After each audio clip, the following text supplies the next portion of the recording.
domaine qui fera des millionnaires dans nos pays africains. Parce que le besoin est là.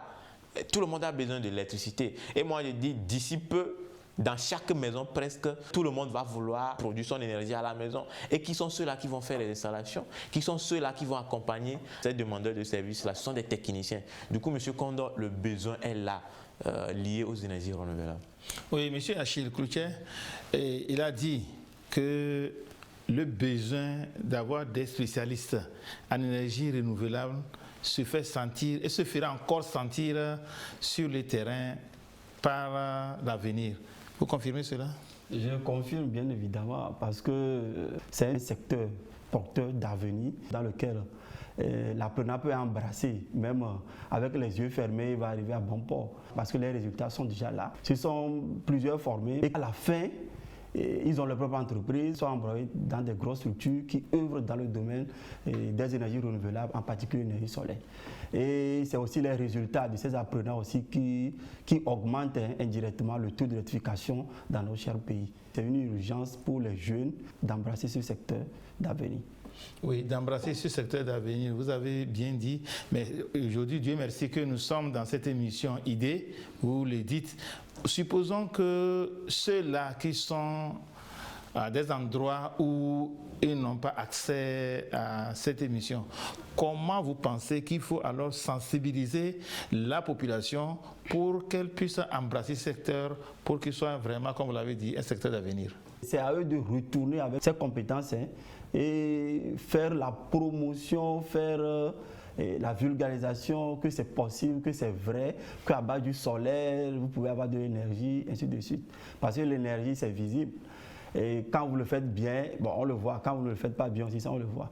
Donc, c'est ce management qui permet de vulgariser indirectement le secteur. Oui, est-ce que très souvent, quand vous rencontrez des jeunes qui veulent embrasser cette formation en énergie solaire, vous leur posez juste une ou deux questions pour savoir comment ils ont eu l'information pour se diriger vers vous? Avec le COP, comme mon second venait de le dire, où on fait la promotion des énergies renouvelables pour protéger la couche d'ozone, pour pouvoir hausser le taux d'employabilité, pour pouvoir peut-être hausser le taux d'énergie dans nos pays, ainsi de suite. Et c'est une forme de propagande autour de ce secteur. Et donc, c'est ce qui crée ce déclic dans certains apprenants, dans certains parents, dans certains tuteurs. Monsieur Aouté, est-ce que quand vous êtes en contact avec les apprenants, vous leur posez la question de savoir où est-ce qu'ils ont eu l'information que la formation en énergie solaire est une formation adaptée, est une formation qui répond aux besoins de la société? Ça permet d'ailleurs d'avoir une idée claire sur comment se passe l'orientation de nos jeunes frères. Certains, c'est papa, certains, des émissions, d'autres, c'est suite à leur propre recherche. Alors, je dirais aujourd'hui, l'orientation de tout apprenant est vraiment indispensable. Parce que lorsque vous n'orientez pas, l'apprenant ou bien le jeune frère peut se jeter à l'eau et des fois peut aller à bonne destination ou des fois, il se perd en route. Aujourd'hui, il y a aussi ce qu'on appelle le suivisme. On a eu le bac ensemble, l'autre veut faire telle formation et comme on est amis, je veux aussi faire. Mais bon, pourquoi lui veut faire telle formation? Pourquoi il veut cette formation va l'amener où? Va lui permettre de devenir qui demain? Il y a ces questions qu'on doit se poser. Au cas où le jeune frère ou bien l'enfant ne peut pas ou bien n'est pas en mesure de se poser ces questions et trouver des réponses adéquates. En tant que parent, je dois également étudier le monde du marché. Dans certains pays développés, presque chaque 3 ans, on fait ce qu'on appelle l'actualisation des modules de formation. Ce qui veut dire que tout domaine évolue. Domaine de la téléphonie, domaine de l'audiovisuel. Et il y a certains métiers qui sont en train de disparaître. L'enfant peut-être n'a pas ces informations-là. Du coup, c'est aux parents des fois d'aller vers l'information. Qu'est-ce que mon enfant peut faire? Fonction de ses aptitudes. Il a envie de faire quoi? Ou bien à la maison, qu'est-ce qui l'intéresse souvent? Il aime bricoler, il aime s'intéresser au journalisme, il aime s'intéresser à ceci. Et fonction de ça, vous allez orienter l'enfant. Et il y a certains enfants, c'est eux-mêmes qui vont à l'information. Donc chez nous, on prend quand même le soin de poser ces questions-là. Qui vous a envoyé? Vous avez eu l'information où? pourquoi vous êtes intéressé à cette formation, et on a des réponses quand même très pertinentes. Des fois, certains, c'est parce qu'ils ont cette envie-là de contribuer à l'électrification. Il y a certains parce qu'ils ont vu que c'est un domaine où d'ici demain, il sera plus sollicité. C'est pour ça qu'ils se positionnent très tôt. D'autres parce qu'ils ont constaté que tel métier, mais bon, ce n'est plus d'actualité, ainsi de suite. Vous, en tant que formateur, comment formez-vous vos enfants? Vous les formez à être des employés ou bien vous les formez pour qu'ils soient des employeurs? J'aime cette question parce qu'aujourd'hui, beaucoup pensent que c'est seulement l'emploi qui est la solution. D'autres pensent que c'est seulement l'entrepreneuriat qui est la solution. Je dis non. Les deux, on en a besoin. On a besoin des entrepreneurs et on a besoin des employeurs également. Et qui fait que nous, on ne se dit pas, il faut forcément entreprendre ou bien il faut forcément aller dans l'emploi. Non. Beaucoup peuvent se lancer dans l'entrepreneuriat, mais peu sont ceux-là qui vont arriver à destination. Qu'est-ce que j'appelle ici par entrepreneuriat? Ça dit des gens qui vont créer de l'emploi, qui vont mettre sur pied leur entreprise pour pouvoir embaucher. Mettre sur pied son entreprise, c'est une chose. Maintenant, aller de l'avant avec cette entreprise-là est une autre chose également. Et ça fait que beaucoup n'y arrivent pas. Il faut quand même certaines qualités données pour pouvoir y arriver. Et des fois, ce n'est pas la volonté de l'humain de ne pas évoluer dans l'entrepreneuriat. Non, parce qu'il n'a pas cette compétence-là ou bien il n'a pas les qualités qu'il faut. Il ne peut pas, point. Il est destiné pour l'emploi. Parce que si toi, tu crées l'entreprise, tu as besoin des employés, des techniciens. Du coup, nous, à notre niveau, on n'impose pas l'emploi ou bien l'entrepreneuriat. On les amène à comprendre les deux domaines. C'est quoi l'employeur? C'est quoi l'employé? Comment on peut faire pour devenir entrepreneur? Quelles sont les qualités d'un entrepreneur? Comment rentrer dans une entreprise en tant qu'employé? Rester là, avoir des promotions, satisfaire ton employeur et puis travailler en collaboration. Voici ce que nous mettons devant nos étudiants. Et à la fin de la formation, il y a certains qui se retrouvent dans l'entrepreneuriat et qui le font. On a des cas plein qui le font avec fierté, avec satisfaction.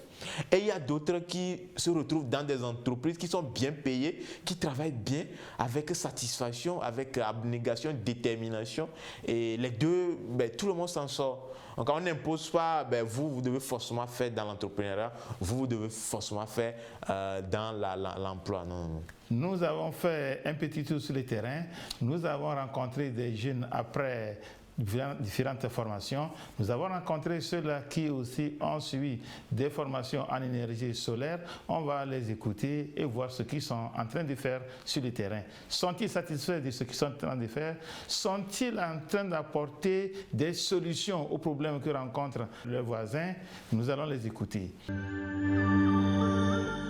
La formation m'a permis de pouvoir diriger mes clients. Selon ce qu'il veut, je peux le guider. Même si ce n'est pas moi ou bien un autre technicien qui lui fait l'installation, il est satisfait. Parce qu'on n'a pas seulement besoin d'un bon technicien, mais de bons équipements aussi. Après la formation, ça va encore aider à se lancer encore dans la vente de nos produits que nous installons. Nous réalisons des chantiers, comme le chantier de production de Piota à Adeta.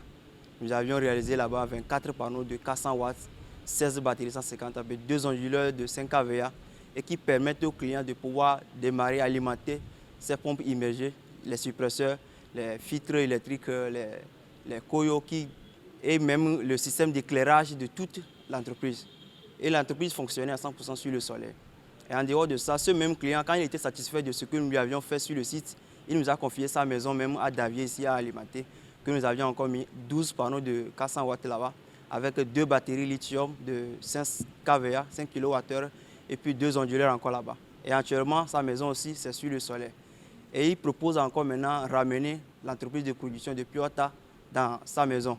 Et on a encore le projet de pouvoir augmenter 2 panneaux là-bas pour qu'ils puissent fonctionner là-bas. Et en dehors de ça aussi, nous avions des systèmes de pompage solaire que nous avions déjà eu à réaliser, mais à Notière, même au nord, pour pouvoir faire leur agriculture et même l'élevage dans la ferme. En dehors de ça, tout dernièrement, c'était en novembre passé, nous étions à Baguida, où nous avions réalisé un chantier de 30 panneaux de 400 Wh et puis 28 batteries de 200 ampères, 2 onduleurs 5 kVA et un autre de 3 kVA qui permet maintenant au client d'alimenter toute sa maison de R+2 et ça tourne à 100% sur le solaire.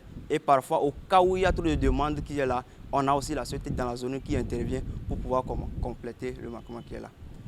Dernièrement, nous étions à la caisse près de l'entrée de l'université de Lomé ici, où nous avions déjà posé 10 panneaux de 400 watts, mais le client a encore commandé 10 autres avec des batteries qui viendront de la Chine.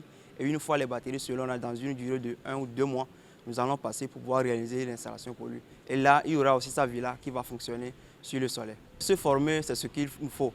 Notre génération d'aujourd'hui, il nous faut ça. Après ma formation au centre de formation Crefeur, j'ai été retenue dans l'entreprise dans laquelle j'ai eu à faire mon stage. Et actuellement, je suis sur un projet NCA Bank dans laquelle je suis chargée de diriger une équipe, mais également superviser le projet.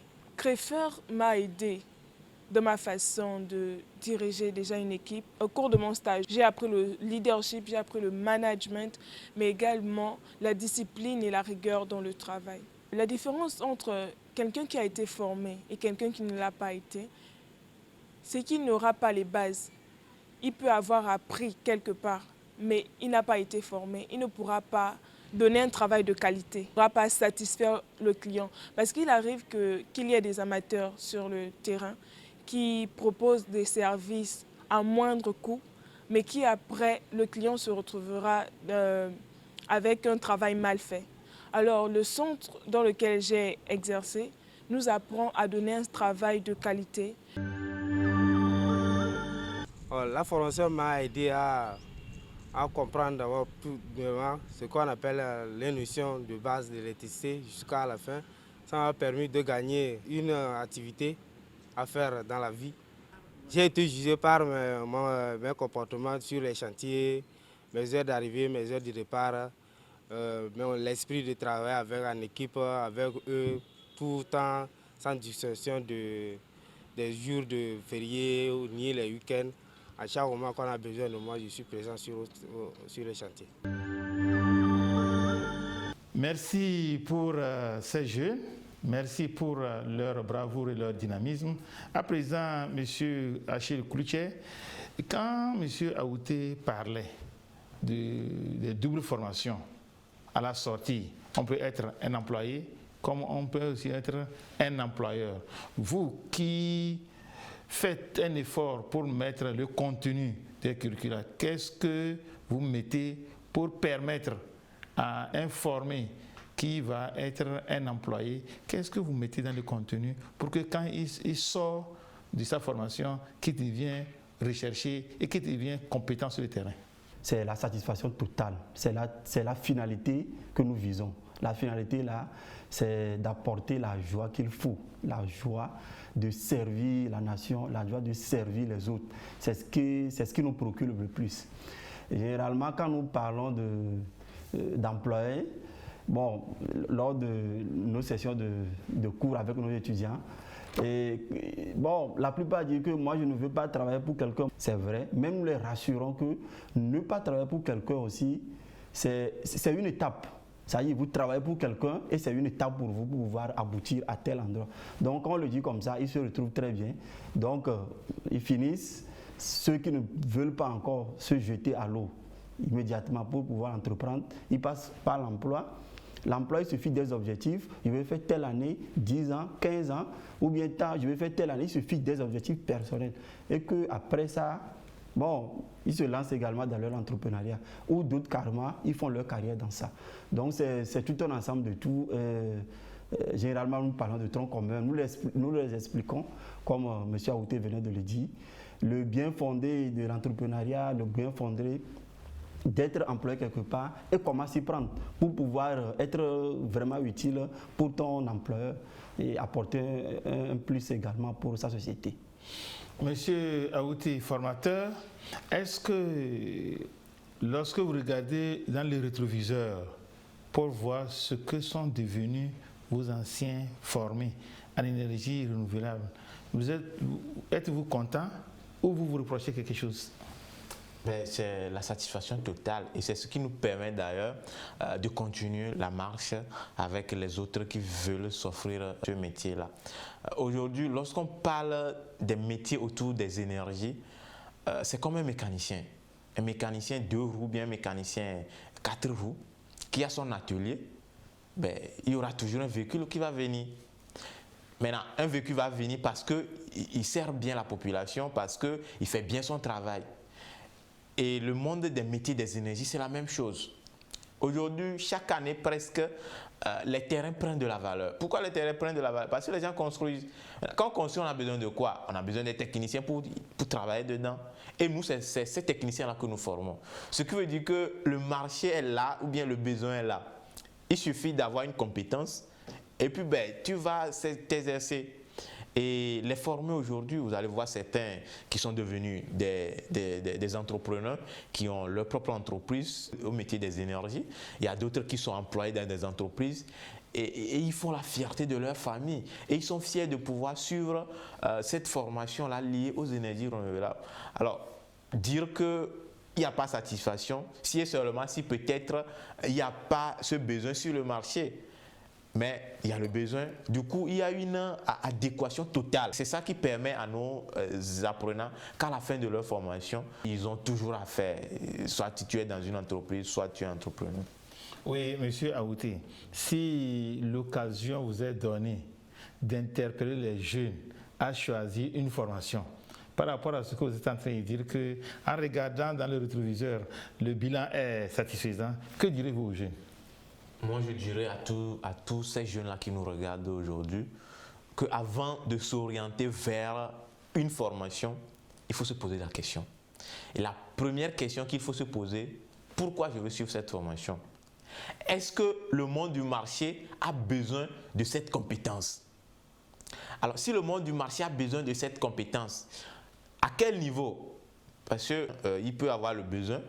Mais si les formés, il y en a de trop, ça va agir sur la demande. Du coup, on va se poser la question, est-ce qu'il y a le besoin? Je veux me lancer dans peut-être le métier de menuiserie. Est-ce que la population a besoin des menuisiers? Qu'est-ce qu'il me faut pour devenir un bon menuisier? Du coup, au-delà de faire un bon choix, on doit s'assurer que le centre en face également forme des vrais techniciens. Maintenant, pour s'assurer, on peut faire des enquêtes. Est-ce qu'il y a des formés déjà qui sont passés par là? Quel est leur niveau? Ils sont devenus quoi? Qu'est-ce qu'ils font présentement? Est-ce qu'ils ont eu satisfaction après la formation? Et donc, en termes de conseils à ces jeunes-là, ou bien aux parents qui nous suivent, d'abord, un parent, il doit être vraiment regardant sur le choix. Si mon enfant veut faire ça, je ne peux pas le laisser faire parce que si après la formation, il ne trouve pas à faire, c'est toujours ma charge. Du coup, je dois être regardant. Et s'il faut recadrer, ok, mon enfant fait ceci, fait ceci, fait ceci. Sinon, M. Condor, sans orientation, sans études de marché, sans études du centre de formation qu'on veut faire, il y a problème. On va suivre une formation, mais à la fin, c'est comme on a perdu du temps, on a perdu de l'argent et il faut encore recommencer à zéro. Et c'est déplorable. Oui, monsieur le formateur, toujours à vous. Un élève ou une élève vient vous voir, monsieur Aouté, vous êtes formateur. J'ai choisi de faire les études des énergies renouvelables. Conseillez-moi, faut-il embrasser oui ou non? Qu'est-ce que vous allez dire? Ben oui, s'il faut même aller chercher des apprenants, moi je vais le faire. Parce qu'on a besoin de ces techniciens-là, M. Condor. Aujourd'hui, un technicien qui va crier haut et fort, qui ne trouve pas à faire, soit il y a un souci. Et généralement, le souci, c'est le management, c'est la gestion de son métier. Lorsque tu as une compétence et la gestion de ce métier manque, il y a problème. C'est comme on te donne un chantier, au lieu de prendre ton temps et mettre en action toute ta compétence, toute cette technicité. Non, c'est moi le technicien, je fais ce que je veux, tu mets la lampe, ce n'est pas bien droit, le monsieur est en train de dire non, quand tu allumes, est-ce que ça n'éclaire pas? Tu fais du désordre, ça fait que à la fin, quand tu finis, le client il dit bon vent, il ne traite plus avec toi. Du coup, moi aujourd'hui, voir un monsieur ou bien un jeune frère qui veut s'orienter vers les métiers des énergies, ben c'est à applaudir parce que nos nations ont besoin de ces techniciens-là pour pouvoir, augmenter nos taux d'électrification, 2, pour contribuer à diminuer la pollution ou bien la dégradation de l'environnement, à corriger beaucoup de choses. Aujourd'hui, il y a ce qu'on appelle la rénovation. Il y a certains bâtiments qu'il faut rénover, mais il n'y a pas ces techniciens-là qui peuvent proposer ces solutions à la population. Il y a beaucoup de choses qu'il faut faire dans le domaine des énergies renouvelables, plus précisément l'énergie solaire. Tu vas dans certains villages aujourd'hui, la population est obligée de parcourir 5 km pour aller déposer un portable en charge, refaire 5 km, ça fait 10 km la matinée avant d'aller au champ. La soirée, il doit faire encore 10 km, c'est-à-dire aller-retour. Ça fait 20 km, ne serait-ce pour charger un portable. Il y en a un peu partout dans des milieux. Ben, un monsieur qui veut devenir technicien aux énergies renouvelables pour pouvoir proposer des solutions à la population, je lui dis, jeune frère, bienvenue et je suis prêt à t'accompagner.